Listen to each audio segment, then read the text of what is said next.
Il y avait aussi la verge. Et ça symbolisait la présence de Dieu dans le tabernacle. C'est ce que l'Esprit de Dieu nous enseigne ce matin. Il fait de l'Église son habitation. Ces images constituent la présence de l'Esprit au milieu de nous.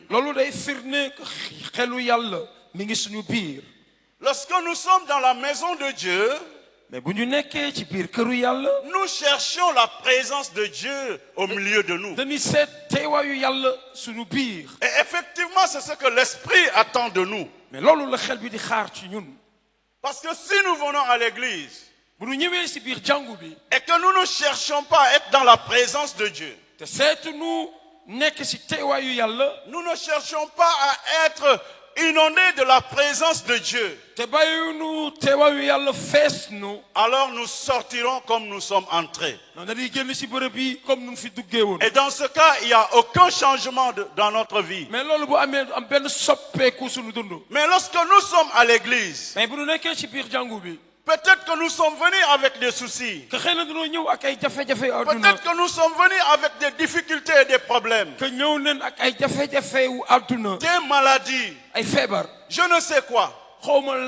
Mais la seule chose qui peut vous permettre d'oublier ces choses, c'est de chercher à être dans la présence de Dieu. Et non seulement nous allons l'oublier, mais au travers de l'Esprit, au travers de la présence de Dieu, Dieu peut nous donner la solution. Et c'est pour cela que chaque dimanche, nous quittons chez nous pour aller nous réunir à l'église, adorer Dieu, rester dans la présence de Dieu. Et c'est ça que nous devons mettre en tête. Conformément à la promesse de Dieu, qui est vivant, désormais présent au milieu de son peuple, grâce à l'alliance nouvelle inaugurée par le Christ. Le temple est l'habitation de Dieu. Et l'Esprit Saint est l'agent de l'habitation de Dieu dans son temple. Il est l'agent de l'habitation. C'est lui qui prend soin. C'est lui qui agit. C'est lui qui, au travers des croyants que nous sommes, manifeste la présence de Dieu. Alléluia. Amen. C'est la présence de l'Esprit en son sein qui fait de l'Église le rassemblement des croyants. Le temple de Dieu est son habitation. Alléluia. Et c'est pourquoi l'apôtre Paul pouvait dire aux chrétiens de Corinthe toujours, dans Corinthiens chapitre 3 verset 16 à 17, ne savez-vous pas que vous êtes le temple de Dieu et que l'Esprit de Dieu habite en vous?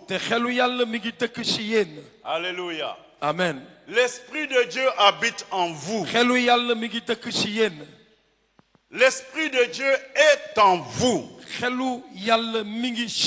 puis il va augmenter, il dit, celui qui détruit le temple de Dieu, Dieu le détruira.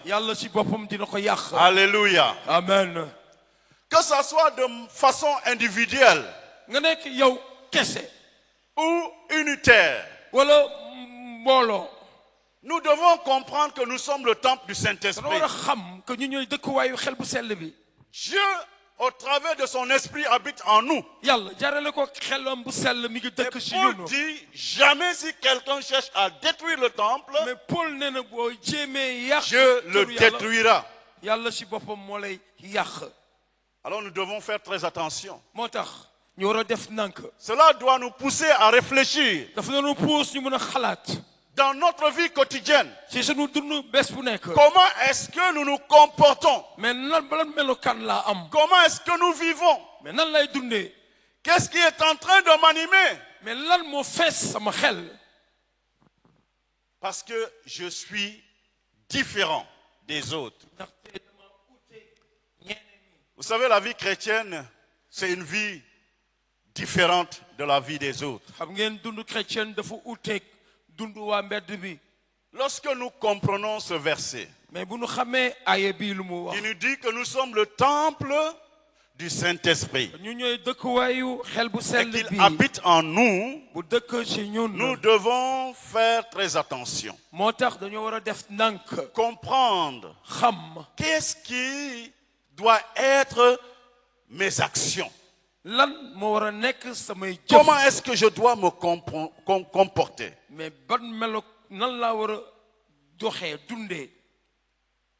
Et cela doit nous pousser à comprendre réellement ce qui doit être notre vie. Le temple est le lieu où Dieu habite. Et c'est là où il doit avoir une prise de conscience. Une prise de conscience de la présence de Dieu. Donc partout où nous sommes, notre conscience doit nous permettre de savoir que je suis le temple de l'Esprit de Dieu. Quelle que soit l'ambiance, quelle que soit l'atmosphère dans laquelle je suis, cela doit tout simplement attirer mon attention. Pour dire, je suis le temple de Dieu, le temple du Saint-Esprit. Je suis différent. J'ai une identité qui me caractérise. Parce que c'est la présence de Dieu. Alléluia. Amen. Je ne suis pas seul. Mais là où je suis, comme la Bible dit, Jésus a dit, je serai avec vous tous les jours jusqu'à la fin du monde. Alors cette prise de conscience doit susciter respect. Quelqu'un l'a dit tout à l'heure. Nous t'adorons avec respect. Comment est-ce que nous adorons le Seigneur? Le respect doit être là pendant l'adoration. Nous devons aussi l'adorer avec crainte. Avec crainte. Nous ne sommes pas venus devant n'importe qui. Mais nous sommes venus devant le roi des rois. En tant que communauté de l'esprit, nous devons adorer Dieu avec crainte. Alléluia. Amen. Celui que Dieu s'est fixé comme habitation devrait être pleinement en mesure de répondre à ce besoin-là. Le respect et la crainte. Parce que Dieu s'est fixé son habitation en toi. L'apôtre Paul, dans le cadre de son ministère, il encourageait aux Corinthiens que lorsque l'église se réunit pour le culte, la présence de Dieu se manifeste au point que l'incroyant qui se trouve là au milieu de nous, que sa vie soit transformée, puisse avoir une expérience profonde. Et cela doit susciter le secret de son cœur pour qu'il puisse se dévoiler devant le Seigneur. Nous allons lire dans 1 Corinthiens 14, verset 25. Pour mieux comprendre cela. 1 Corinthiens 14, verset 25 dit, les secrets de son cœur sont dévoilés. De telle sorte que, tombant sur sa face, il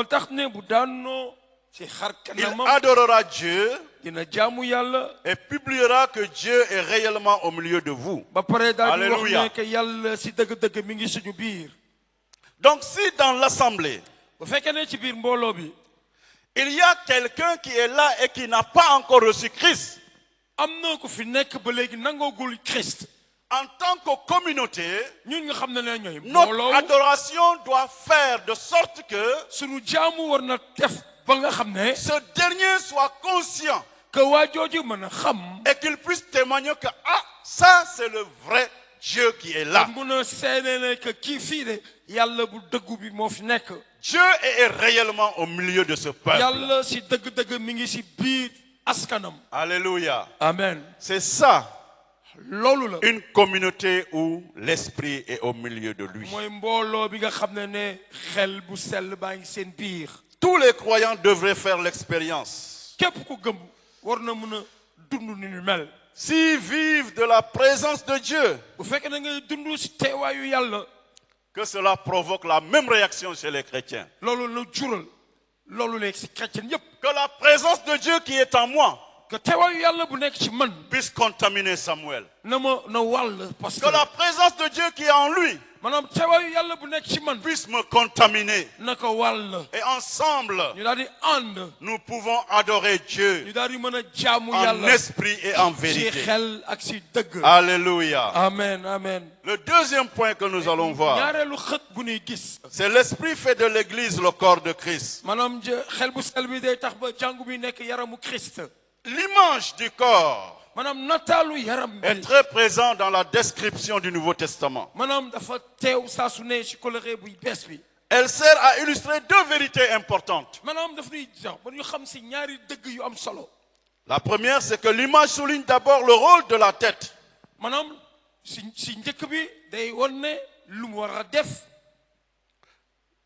Le rôle de la tête. Et que le Christ remplit dans l'église. La tête, c'est là où se trouve la partie la plus importante de l'homme. Vous savez, quand encore il y a pas, dans un corps où il n'y a pas de tête, il n'y a pas de vie. Et la Bible dit que Christ est la tête. Et cette tête, c'est elle qui nous anime, qui nous donne tout ce dont nous avons besoin. La deuxième vérité, c'est que l'image souligne d'abord, ensuite, l'unité dans la diversité de l'église. L'unité dans la diversité.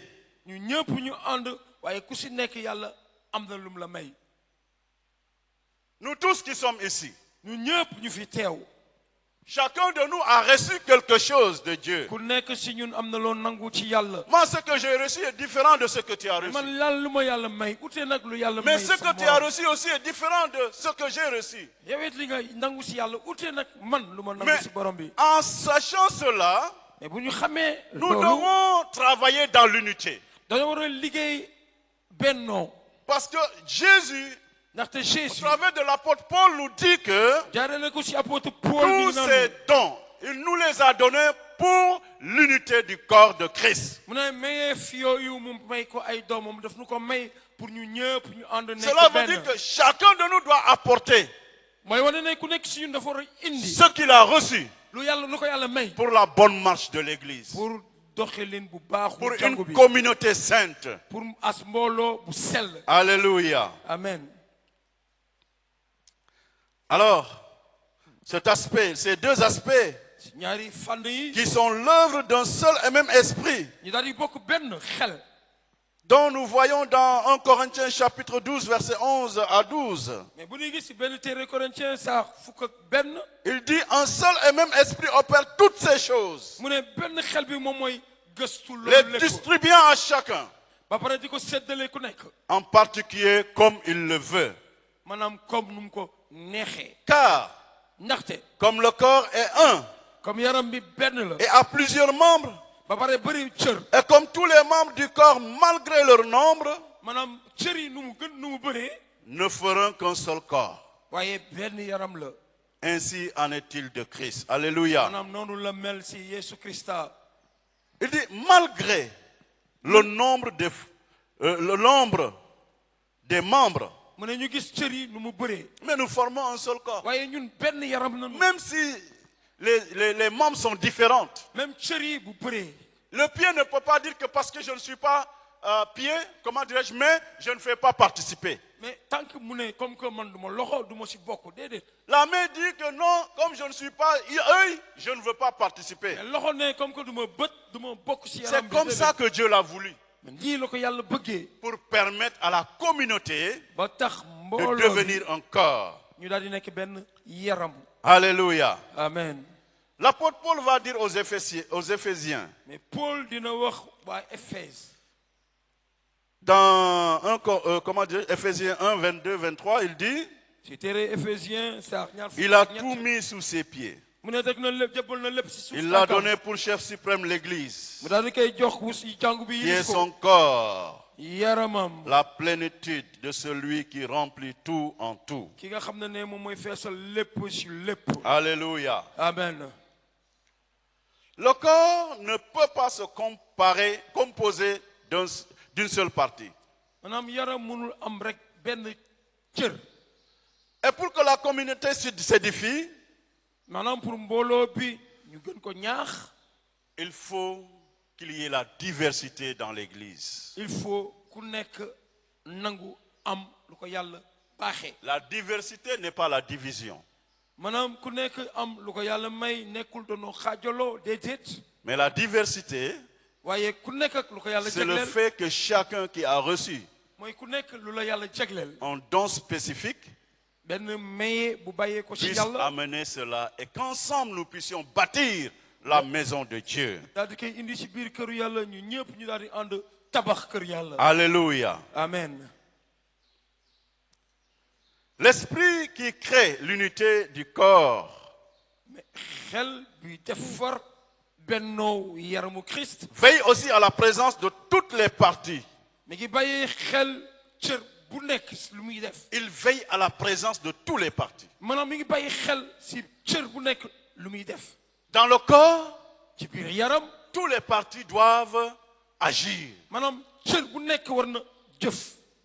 Mais lorsqu'une seule partie agit, il n'y a pas d'unité.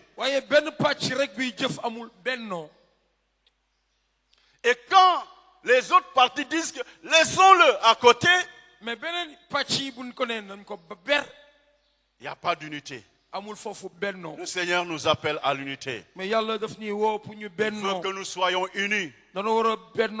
Travailler pour un seul objectif. Et le seul objectif, c'est que le royaume de Dieu soit annoncé. Que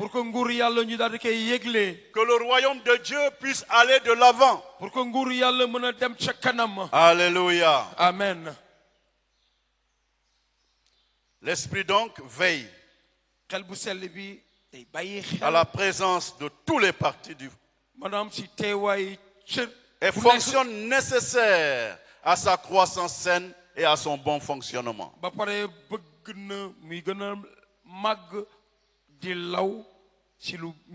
L'unité chrétienne trouve son origine dans la parole.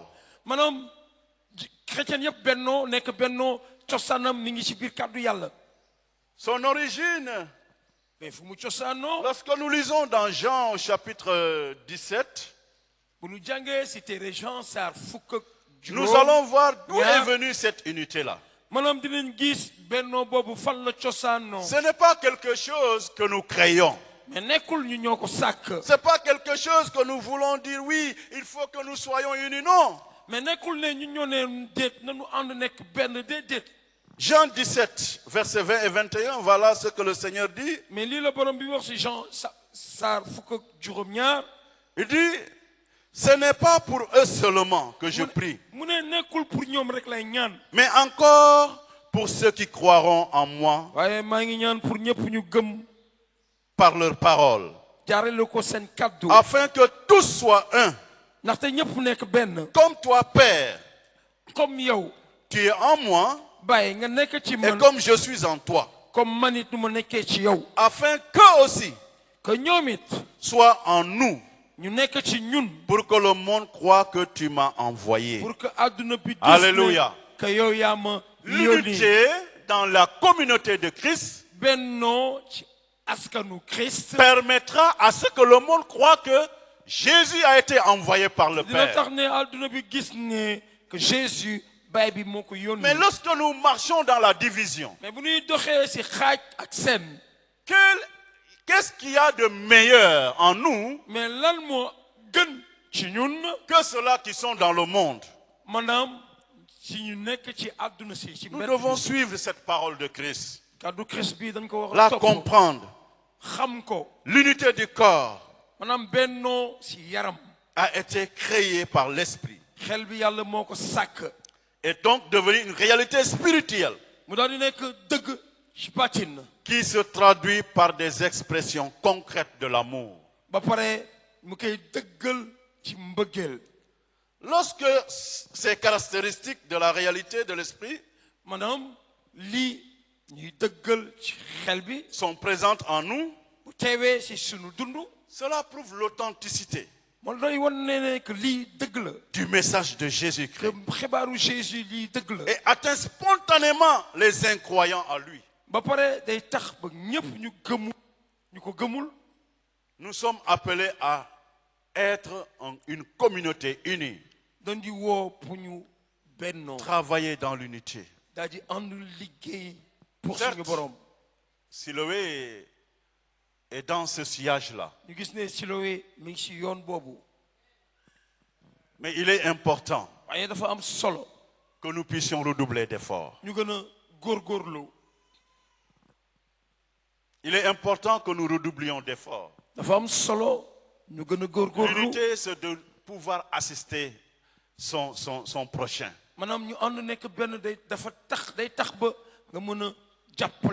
Quand mon prochain est dans les difficultés, quand mon prochain est en train de sentir qu'il est en train de s'affaiblir, dans la foi, je dois aller vers lui. Je dois chercher à l'encourager, à savoir pourquoi il est en train de s'affaiblir dans la foi. C'est en cela que le Seigneur veut que nous puissions marcher. Soutenez-vous les uns et les autres. Et le troisième point, et le dernier, c'est que l'Esprit fait de l'Église la famille de Dieu. La famille de Dieu. L'église est la famille. Il est la maison de Dieu. Il est l'habitation de Dieu. Chacun de nous ici appartient à une famille. Mais imaginez-vous s'il n'y a pas d'entente dans la famille.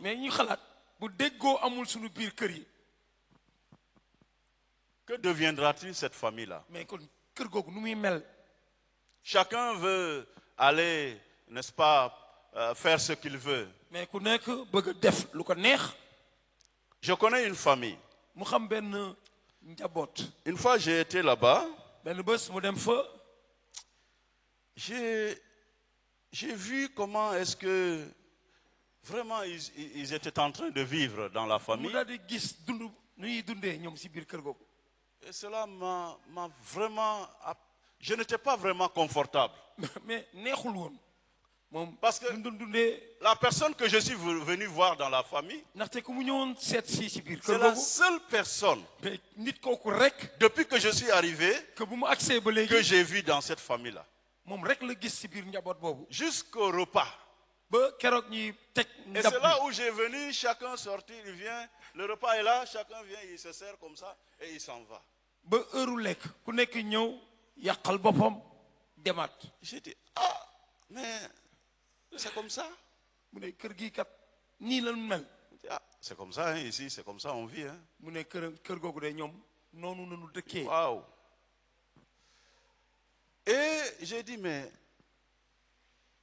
quand l'homme m'a parlé, il m'a raconté l'arrière-vie. Le problème venait du père et de la mère de la famille.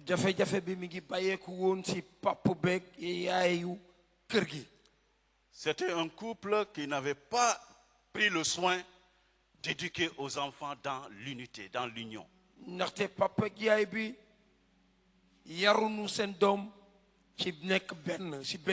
C'était une famille nantie, oui, ils ont beaucoup d'argent et des biens, la famille bien construite. Mais la conclusion que j'ai tirée, j'ai dit, mais ça n'a pas de sens de vivre dans une telle atmosphère. Ce que Dieu veut, en tant que famille, c'est que nous puissions vivre dans l'unité. Nous soutenir les uns et les autres. Nous aimer les uns et les autres. Marcher ensemble pour un seul objectif. Ce que le Seigneur attend de nous, c'est que le monde voit que nous sommes de lui. Le monde voit et puisse témoigner que Siloé est la famille de Dieu. Alléluia. Amen, amen. Éphésiens chapitre 2 verset 19. 2, 19. Il dit, ainsi donc, vous n'êtes plus des étrangers, ni des gens du dehors, mais vous êtes citoyens des saints, gens de la maison de Dieu. Alléluia. Amen. Vous n'êtes plus étrangers. Aucun de vous n'est quelqu'un du dehors. Mais vous êtes des citoyens des saints. Vous êtes citoyens des saints. Alléluia. Vous êtes citoyens des saints. Gens de la maison de Dieu. Alléluia. Gens de la famille de Dieu. Dieu est le Père. Et les croyants sont frères et sœurs. Alléluia. Amen. C'est dans ce sens que nous nous appelons frères, sœurs, frères, sœurs, parce que nous sommes de la même famille. Alléluia. La Bible dit qu'il n'y a plus juif, ni grec, ni esclave. Mais nous sommes de la même famille. L'esprit crée la qualité des membres au sein de la famille. Alléluia. Il crée la qualité de la personne que tu es. Lorsque tu as reçu l'Esprit de Dieu en toi, il fera de toi une qualité qui te permettra d'être citoyen de la famille de Dieu. Alléluia. Dans Romains, Paul décrit comme l'esprit d'adoption.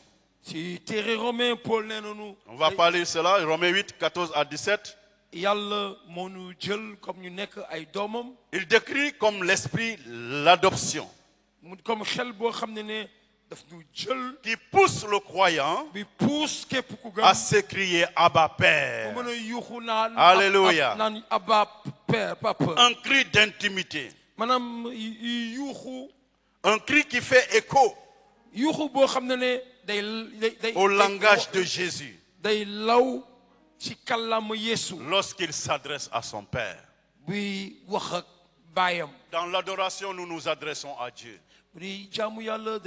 Dans la louange, nous nous adressons à Dieu. Dans la prière, nous nous adressons à Dieu. Parce que nous sommes les gens de sa famille. Le croyant découvre son identité d'être enfant de Dieu. Lorsqu'il a l'expérience de l'Esprit de Dieu en lui. Dans l'église primitive, il y avait un sentiment de fraternité.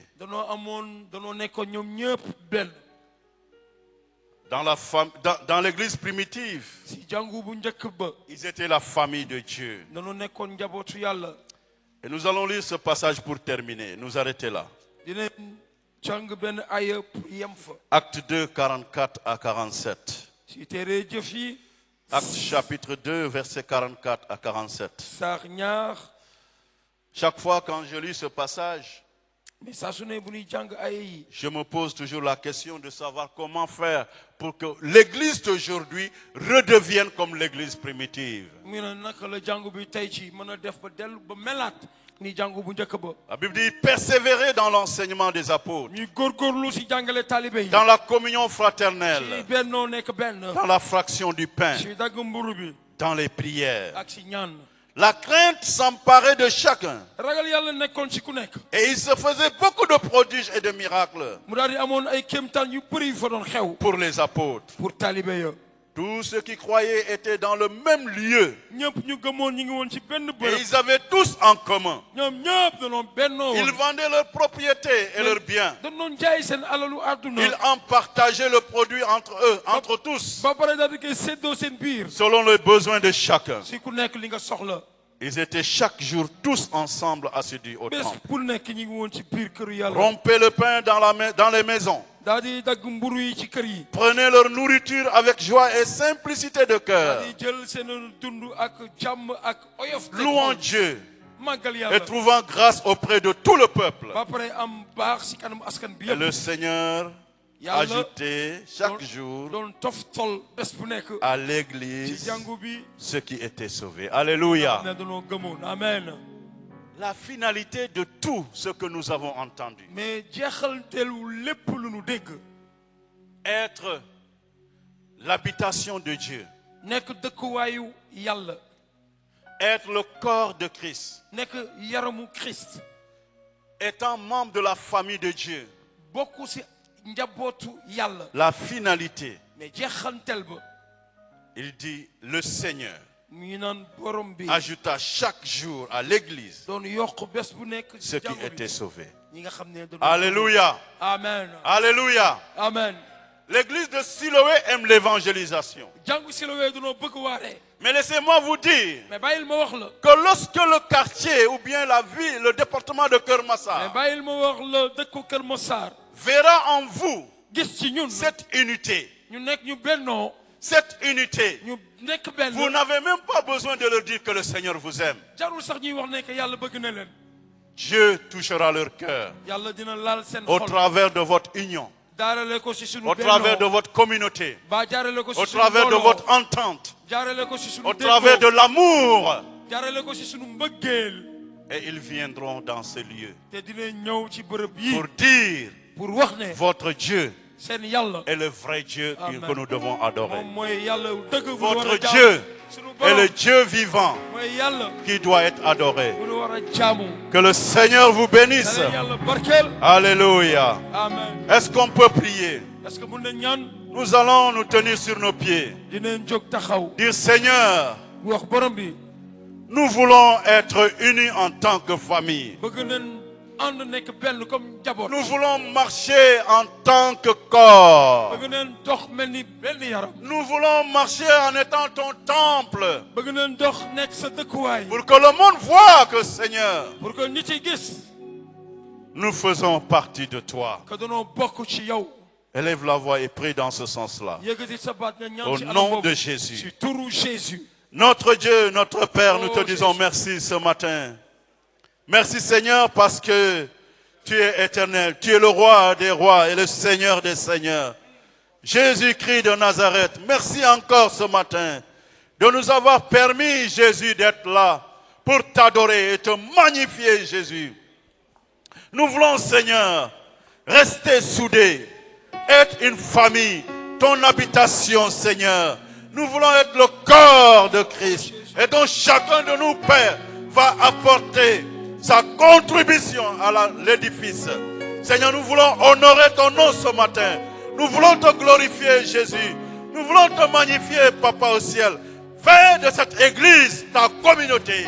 Fais de cette église ta communauté. Fais de cette église ta famille. Fais de cette église un corps. Et l'unité soit au milieu. Au nom de Jésus. Et dans ta main, Seigneur, agis pour la vie de cette église. Marche, Seigneur, notre Dieu, avec cette église. Et que l'unité, Père, soit au nom de Jésus. Que l'unité soit présente au nom de Jésus. Que ta vie, Seigneur, contamine cette église. Une vie d'unité, une vie d'unité, une vie d'ensemble, une vie d'ensemble. Au nom de Jésus-Christ de Nazareth. Oh Saint-Esprit, nous voulons être ta demeure. Nous voulons être ta demeure, tout en accomplissant, Seigneur, ce que tu attends de nous. Parce que l'objectif final, c'est que, Seigneur, le monde voie que nous appartenons. Que le monde voie, c'est toi qui es le Dieu qui sauve et qu'il vienne vers toi. Au nom de Jésus, permets-nous d'être une communauté comme celle de l'église primitive. Comme celle de l'église primitive. Comme celle de l'église primitive. Au nom de Jésus. Étends ta main, Seigneur, et agis, Papa, et que toute la gloire te revienne. Au nom de Jésus, nous avons prié. Amen. Amen, amen, amen, amen.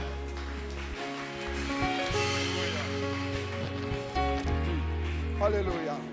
Gloire et honneur à Jésus. Alléluia. Que le nom du Seigneur soit béni ce matin. Amen, amen, Merci amen. notre Père. Amen. Alléluia. Notre unité ce matin est pour conserver la flamme, le feu. La parole de Dieu nous dit que Dieu demande à ses serviteurs de garder le feu allumé. Il demande de conserver le feu. C'est pourquoi il demandait d'entretenir, mais il faut préparer l'autel. Une fois que l'autel est préparé, le bois sur l'autel